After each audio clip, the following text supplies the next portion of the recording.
إمام غزالي رحمه الله كباسي روج دكات دو جرمان هي هم دقيقة ما يتمام والله أو بخشندية بخشندية هالبيئة ويبيري لبكاته سباس دكم إمام غزالي رحمة الله عليه دفرميت دو جوري هي هندق روشت خورسكه هندق روشتيش بدز دهندريت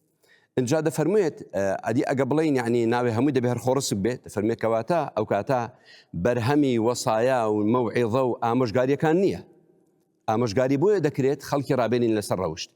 أدي بلقي أول شيء كروشت خورس كمان هي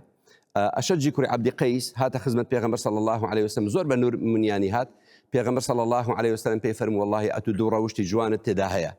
يحبهم الله ورسوله أو أخوة بيغمبر خوشان دبي الحلم والأناة نرمونياني ولا سرخويو ركبكي قلت يا رسول الله أو دو روشتانا أو من بدستم هنا يان خوالنا ومني دا خورسكا أخوة درسي كدوا فالموي بل جبلك الله عليهما هر خوالنا وتودا أوي كردوا بويا هندق من دالمان هي حد لخويا ورا وشتي جوانا